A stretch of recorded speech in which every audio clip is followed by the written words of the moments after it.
I interviewed 147 social media millionaires and I wanted to know one thing. What books made them successful? I'm Matthias Bellman and I made $60 million on social media and helped over 10,000 creators make hundreds of millions more. In this video, I will share the top 5 books that came up over and over in my interviews and the key lessons that will help you grow your business profitably. On position number 5 is 10x is easier than 2x. How world-class entrepreneurs achieve more by doing less. So this book is not about bigger goals, it's about bolder decisions. When you focus on what matters and delete everything else, scale becomes simple. The hard part isn't doing more, it's letting go of what made you successful so far. Because most founders try to double what already exists. But 2x thinking keeps you trapped in optimization. 10x thinking forces you to redesign your whole system. So the core idea is that 2 times a double requires efficiency, but 10x requires an identity change. So here are my 3 takeaways. Number 1, 10x is not 2x. 2x growth is to do more of what's already working. 10x growth is delete what no longer serves the next level. So you can 10x by optimizing your current system. What you would ask is, what would have to be true for this to be 10 times bigger and 10 times simpler? My second biggest takeaway is that you scale by subtraction. So you don't want to add things, you want to let go of things. Like 80-20. Let me explain. Let's say everything that you do every single day is 100% of the work that you put in. Now, very likely, 20% of the work that you put in is responsible for 80% of the outcomes. And on the other hand, 80% of the work that you put in is responsible for 20% of the outcomes. That's the Pareto equation, 80-20. You know that. But if that is really true, that means significant growth will only happen when you eliminate the 80% that you're doing right now, so that you maybe even go down a little bit, because 20% of the work that you do produce 80% of your outcome, but that gives you 80% of time to focus on new things. So the real skill is cutting, not adding. The third biggest takeaway is that you need a new identity. You need to create a new version of yourself. Because with the current mindset, you won't be able to 10x your company. Every level of growth requires you to become someone else with different standards, boundaries, and systems. So 10xing your company will force you to reinvent yourself. And as your business is a function of yourself, you need to start working on yourself in order to make your business grow. So you need to build the next version of yourself first to build the next version of your company. This was the 5th most important book of millionaire creators that make them successful. Let's go to number 4, Atomic Habits. An easy and proven way to build good habits and break bad ones, by James Clear. So here's the thing. Atomic Habits isn't really a book about habits. It's a book about identity. It is the founder's manual for consistency. It's how you can shift from chaos to compounding systems in your life, team, and company. So don't chase intensity, rather design consistency. And this book gives you a framework for rewiring your behavior at scale, both personally and inside your teams. Essentially, it's not about doing more. It's about building the right systems that produce the right things automatic. The core idea is that you don't rise to the level of your goals, you rather fall to the level of your systems. And every founder I know has goals. More revenue, a stronger team, a smaller team, more freedom. But few have systems, especially now with AI, you can do so much, so differently compared to even 3 years ago. And if you put the right systems in place, hitting those goals becomes inevitable. And habits then are ultimately the bridge between who you are today and who you're trying to become. Here are my 3 takeaways. So don't ask what you want to achieve. Ask who you want to become. I got stuck when I was chasing revenue goals, profit goals, hiring a certain person. They say A players attract A players. But if I don't become an A player, which requires a constant level up, how will I attract A players? I can't. So I don't build a scalable company. I have to become the kind of founder who builds scalable companies. Therefore, first change your identity, the results will follow. Number 2.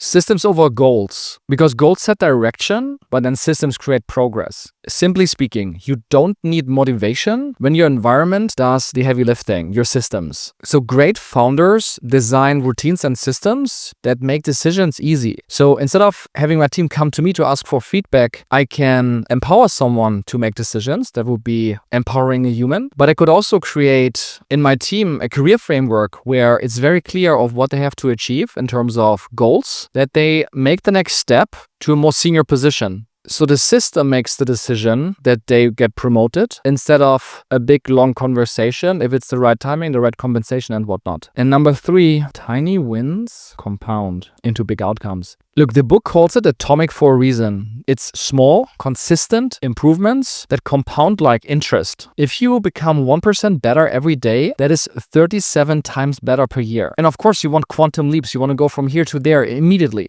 What works to get there are atomic steps. So if you focus on the long game of consistent improvement, you have the best chance to hit your goals. That brings us to position number 3 of the most impactful books of millionaires that drove their success. It is The E-Myth Revisited, Why Most Small Businesses Don't Work and What to Do About It.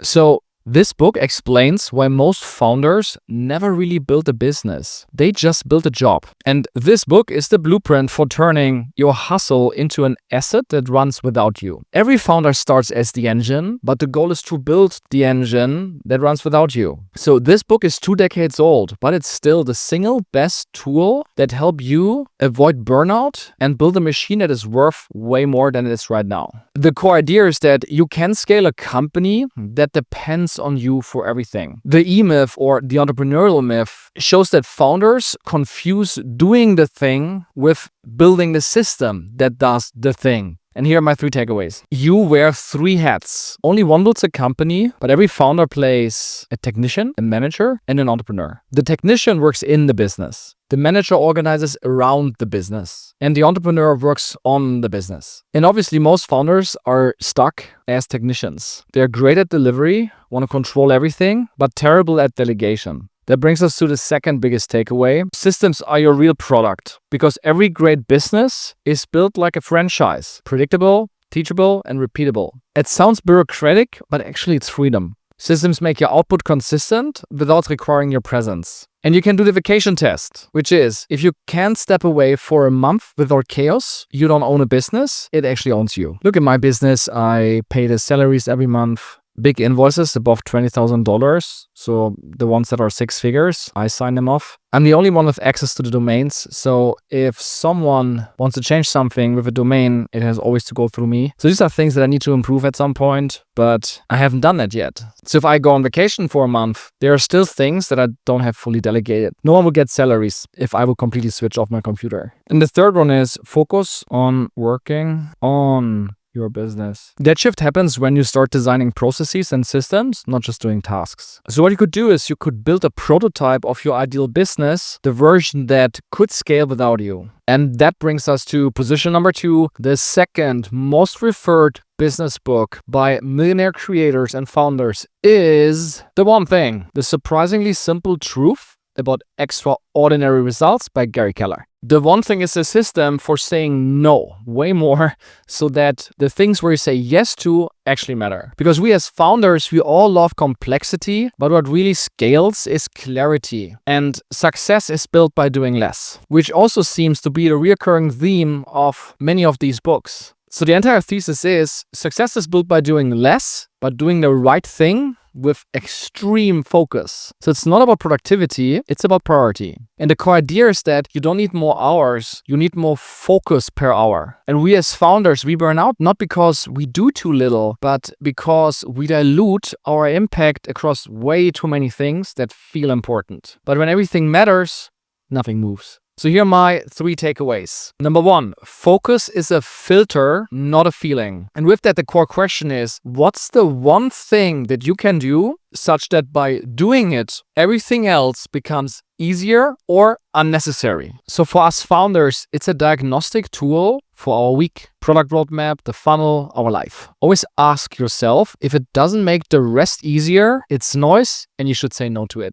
Takeaway number 2, discipline creates momentum. Discipline isn't about doing more. It's about staying aligned longer. And the more it becomes a habit, the more it removes the willpower. You don't need willpower to brush your teeth. You just do it. Once you build a rhythm, daily, weekly, quarterly, momentum becomes a habit. And you need to protect your focus like it's a meeting with your biggest investor or your most important client. And takeaway number 3, extraordinary results come from a very narrow focus. Scaling doesn't happen by multitasking. It happens by multiplying what already works. Every founder has a leveraged skill, a channel, an offer, a system that creates the highest compounding return. You want to obsess over that and you want to ignore the rest. So double down on where you already have an unfair advantage. This brings us to the number 1 most referred, most read business book of millionaire creators and founders. And here it is. Think and Grow Rich by Napoleon Hill. Think and Grow Rich isn't about money, which is surprising, but it's about how you think. If you upgrade how you think, wealth in business, relationships, or time becomes a byproduct. And here are my 3 takeaways.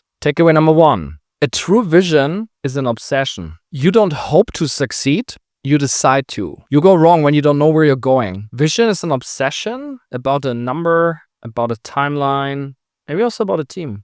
The important thing, it's an obsession. What do I mean by that? You can put some things down. Hey, you want to become a gazillionaire by the age of whatnot or by that date. But if you become obsessed by it, that's when it really materializes. I think this is hard because, well, I can be obsessed about a vision, about my company. An obsession is so extreme that it requires me to go all in full out. And I would argue I am, but not under all circumstances because I have family. I have 2 kids, 2-year-old and a 4-year-old, and I have a wife. I understand most billionaires are obsessed. And maybe that's why I'm not a billionaire yet. Maybe I will never be a billionaire. And that's fine. And that's fine because I don't want to sacrifice family. I want to see my kids grow up and spend time with them. So my version of rich is not a bank balance, but a lifestyle. Number 2, obsession rewires you. What you repeatedly tell yourself becomes how you show up in pitches, in leadership, and decision making. So the self-talk running in your head is your operating system. And that's why it makes so much sense to audit your self-talk and work on that with coaches and working through your fears and anxieties to resolve them, because that will give you conviction and more comfort. Because the more you jump on your anxieties, the more comfortable you get with them. Because you deal with them, and that creates conviction. And if you're obsessed, you have no other choice than doing exactly that. And the last one, the 3rd takeaway, I would call this one proximity is key. So the people that you surround yourself with, your mastermind, your created circle of intelligence, they define who you are. You're the average, the sum of these people. So if you surround yourself by people who think bigger, you can't stay small anymore. You also have to level up. They will pull you up. So for that reason, it's really important to build your own group, your own mastermind, people that challenge your thinking so that you can break your growth ceiling. Every millionaire I spoke with had a shift in mindset. But the mindset alone doesn't make millions. It's then in the end the systems that you build. That's why I built a mini-series where I show you exactly how you can scale to $10 million profitably on social media without hiring anyone or without showing your face. And if you want, you can watch it right here.